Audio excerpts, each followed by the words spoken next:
UK retail sales as a whole continued to grow at the end of last year thanks to a late rush for Christmas presents and food. Like-for-like sales in December rose by 1% from a year earlier.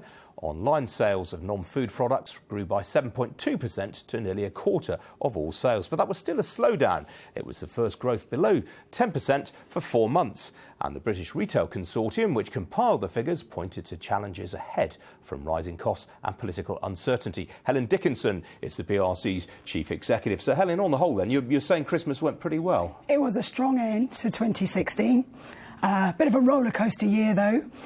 So 2016 retail sales grew more slowly than they had in the previous year. So a good Christmas, but in the context of a sort of slowdown in spending. Yeah, it was a sluggish 11 months, and then Christmas really made up for it. It did. In fact, the Christmas week was bigger than Black Friday, which is the opposite to what happened in the previous year. Now, the rise largely looks so to have been down to online again. I mean, sales in stores fell. How worried are you about these bricks and mortar retailers?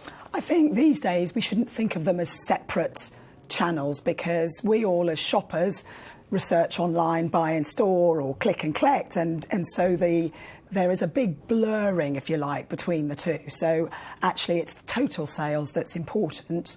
I think the challenge for those that operate stores is really around they have a higher cost base and just making the logistics and the economics of that actually work. And clearly, I mean, Next last week issued a profits warning in which they were flagging lots of headwinds for the current year. They got a business rates revaluation, apprenticeship levy, national living wage. I mean, these are all big pressures, not just on Next, but on everyone, really. They are, and they are big pressures that sit right across the retail industry.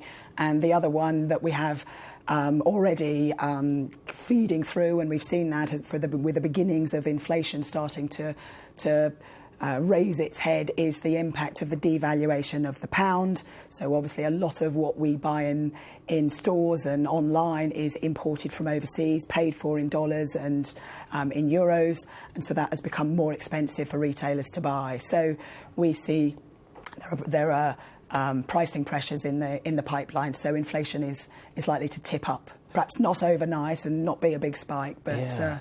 Those are there. Now, obviously, you talk for the whole sector, not for individual members, but I mean, it's quite clear that some of your members are responding to this in different ways. So Next, for example, say they're going to pass on these higher costs. Yep. Marks and Spencer on record saying they're going to absorb these costs. Yep. Is that really practical, though?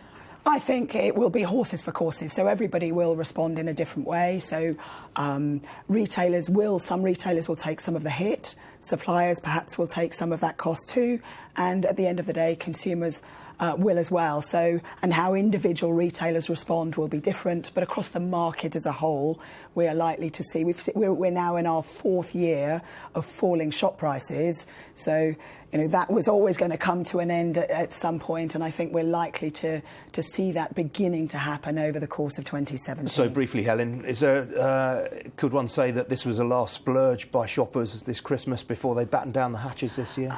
I don't know. I'm not so sure about that, because consumer spending is all about how much money people have got in their pockets, and that relates to the relationship between how much their wages grow and what happens to inflation. So it really depends on that inflation equation and how much feeds through into the market, whether or not they will end up reining in their spending.